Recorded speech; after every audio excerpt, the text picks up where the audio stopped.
So, cracking ahead, title is, for this one, Planning for Success, how a business and IT review will save you time, stress, and money.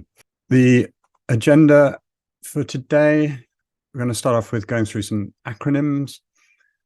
I'll discuss the technology fears that most small business leaders experience, the resourcing imbalance that most companies under about 200 people experience, your needs in more depth, the process and desired results, covering your broader technology and business needs. And at the end, we'll finish off with a thank you and a Q&A as needed. First of all, some acronyms. So these are mostly American terms that seem to be coming into British businesses. We all know about the CEO. CIO is a Chief Information Officer, a person responsible for all the information assets within your organization. We also have CISO. That stands for Chief Information Security Officer, the person who should be responsible for the security of your usually digital and data assets. A managed services provider, that's an MSP. That's what we are as companies. And two terms that you may not be familiar with, but we use internally, a QBR and a business and IT review. They're both the same thing. We just call it a business and IT review. Now, what are the issues that business leaders fear when they're focusing on technology?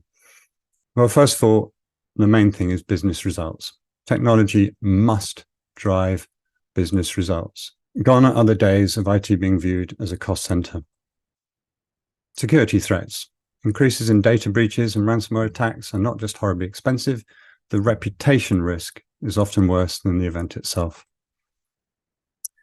There's a shortage of highly skilled IT professionals in the marketplace today. Skills tend to lean to the technical and away from business operations. And lastly, innovation. Today's workforce is heavy in digital natives that demand innovation and tools that can make their jobs easier. We all know that people tend to have much better kit at home than they do in their business. This needs to change. So the resourcing imbalance. Most small to medium-sized businesses have little or no IT staff. These resources tend to skew in a specific skill direction, leaving a gap in the business. So typically, you'll have a technical leader. That person will be technology focused, or that team, or maybe the outsourced company such as us. They'll be more interested in how the technology works and what it can offer to a business. And they tend to have a myopic view on the end user. So this imbalance really needs to be addressed. You need more of a strategic leader. Their main focus is on delivering technology to meet business goals. They work closely with key stakeholders, and they define standard operating procedures and hold their team accountable. IT support companies are almost always technology focused. The techie brain is not well wired for strategic thinking. Most small to medium-sized businesses tend to lead towards the technical leader and have a strategy gap. Now, what is a CIO? Or in some cases, you can have a virtual CIO.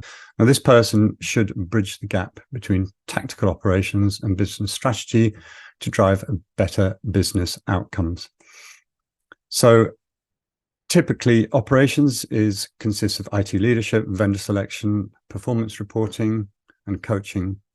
And strategy tends to involve strategic planning, business alignment, and technology road mapping and infrastructure reviews.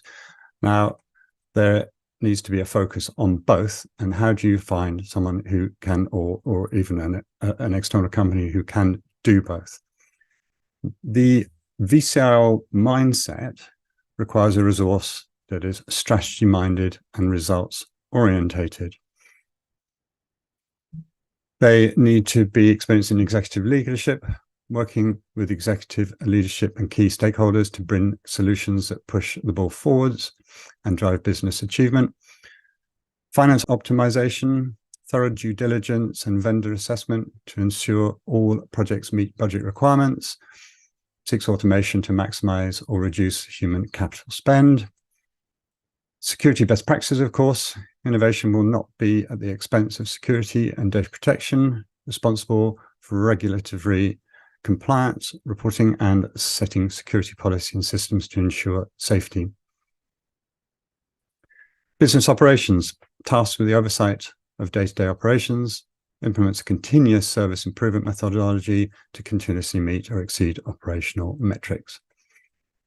Now, outsourcing IT, typically, we talked about this acronym, managed service provider, and the model of a managed service provider means that only some outsourced IT providers offers their clients quarterly business reviews and or vCIO services. Does yours do this, or are they stuck in reactive chaos? It typically tends to be the latter. While the trend to do this is increasing, the vast majority are focused on service delivery and streamlining operations. And this leaves you a leadership and strategy gap. Now, a business and IT review process or a quarterly business review or some form of strategic thinking is all about the fact that you don't just need IT support. You need a strategic business partner and an iterative ongoing business and IT review process to get your business into the best possible shape. The main thing is it should never stop. It's iterative and it's continuous. The principal aim of this should be to get under the hood of your business and ask for regular input on your business goals, your business challenges, your IT goals, and other things such as initiatives or changes that we can help with. This, of course, helps propel your business forward with the clever use of systems and tools to help you save time, suffer less stress, and ultimately save money. I won't read this out, but tends to be that we can also help with anything else that doesn't have to be technology related. We do come across companies that have HR issues or maybe trying to reinvent the wheel that we've seen elsewhere. So we can put you in touch with people. The whole idea of this process is we understand what you're trying to do with regards to your business. The idea behind it is that we build in a strategy and planning and a road mapping for the next 3 to 5 years.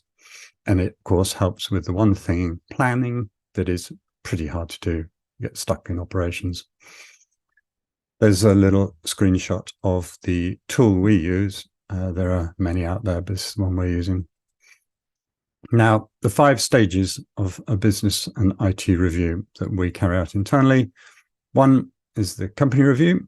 The first thing where we discuss any major initiatives, anything that you're planning, any changes, expansion, staffing, remote working needs, mergers and acquisition, anything that we should know about and may be able to help with.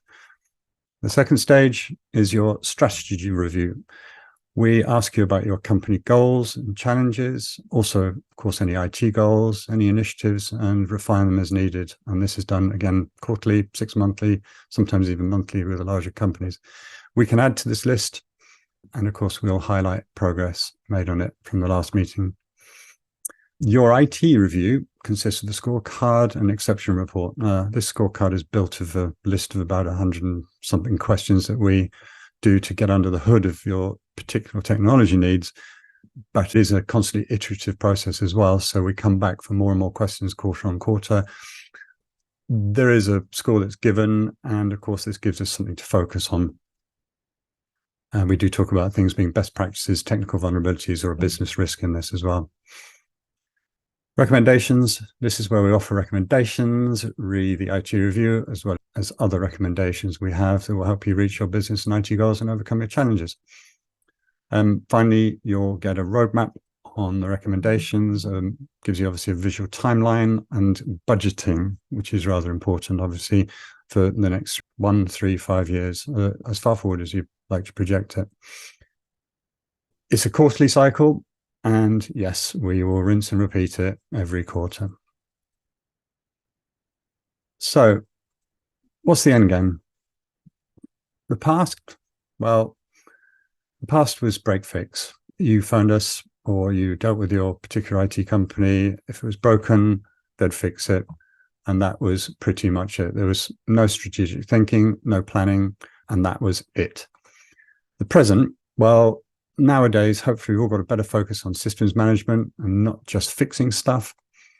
But I suspect you have a fear that something's missing and you're not 100% sure what. There's that awful phrase, that we all remember from a few years back, Donald Rumsfeld talking about unknown unknowns. Well, there's nothing more scary than something you don't know that you don't know. And of course, general technology fears and insecurities, that thing again of not quite sure whether we're covering all our bases. And increasing regulation is a real problem, including insurance companies and other business partners basically passing risk down the supply chain. The future, well, the aim is to cover all those fears and worries, and with planning, so you end up with a planned, strategized and road-mapped future. You suffer less awake at night moments. And of course, saving time, stress and money. I've got a little note down here, by the way. I will send out these slide decks. There are a couple of surprising figures that come from a couple of things we got on our website. I'll quickly illustrate this one. There's on our insights page, you can find a thing called an employee cost calculator. There's a really quite worrying figure in here that there's various research that's been carried out, but most people lose about 46 minutes a day to technological delays. Even if it's just 10 minutes, it's still a fairly significant figure.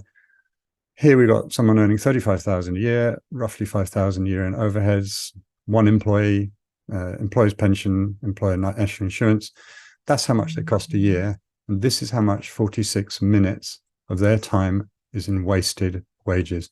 Even if we change this to 10 minutes, you can see that it's about £1,000 a year. So you can very quickly see that saving each of your employees on an average of 35 grand a year, 10 minutes is about £1,000 worth of savings. So it's really significant to pay attention to these hidden extra costs. We've also got a downtime cost calculator that talks about lost time due to outage, and of course, whether you're losing all your turnover or if it's just profit. You can fiddle around with these figures. Some quite scary things here. But anyway, I'm not trying to scaremonger too much here. It's talking about the missing elements of costs, the sort of the ones that are hard to see.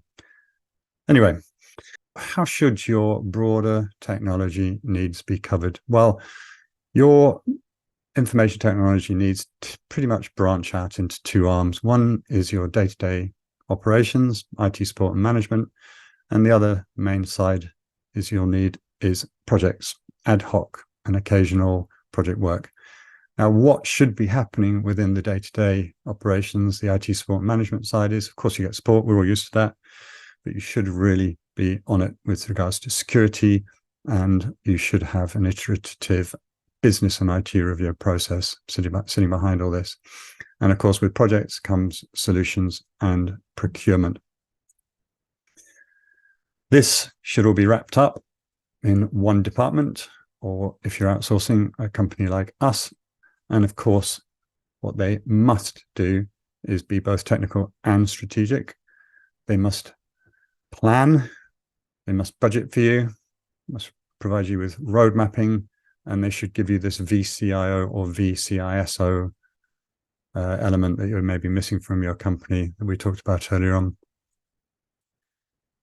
Now, business relationship in all this is, of course, key to it all. You've got to find a business partner that you can work with and trust. It's a two-way street, so you've got to find someone who will be as committed to your organization as you are to them. Of course, the whole relationship thrives on communication. Without good and honest communication, the system, just whatever relationship you have, is not going to work. Of course, it thrives on honesty. Everybody makes mistakes. I think both sides need to be able to put their hands in the air, go, yep, we messed up, we can do it better next time. And of course, the idea is that any form of business relationship works better and better the longer it goes on. We've got a little plug here. Over 50% of our clients have been with us for more than 10 years.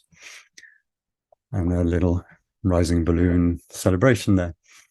That's pretty, I like to get these, I should have said at the beginning, I like to get these webinars covered in about 15, 20 minutes. That is pretty much the end of it. The last slide is to thank you very much for attending. A kind of question, how many of you feel you're getting what you need out of that? And of course, I haven't managed to pay a huge amount of attention to the Q&As. We've been going along because I got a little bit put off by the fact that the thing told me I wasn't recording sound. I'll be happy to send out a PDF, sorry, a recording of the webinar and a PDF of the slide deck. Please, would you request the latter? And of course, if you want to get any of my time, 15 minutes, half an hour, or an hour's slot, that link will take you to a bookings page. Note the capital J. I think the small j takes off something slightly strange. There's a QR code to the right. We can book in a call, a Teams, or a Zoom, no strings. And please feel free to contact me if you need any more information or a follow-up, even if it's just to pick my brains. My direct dial is below, my email address there as well. And I will hang around for the next 5 or 10 minutes in case there are any questions that are going to be popping up into the panel. In the meantime, thank you very much for attending. I'll wait here and speak soon. Thank you.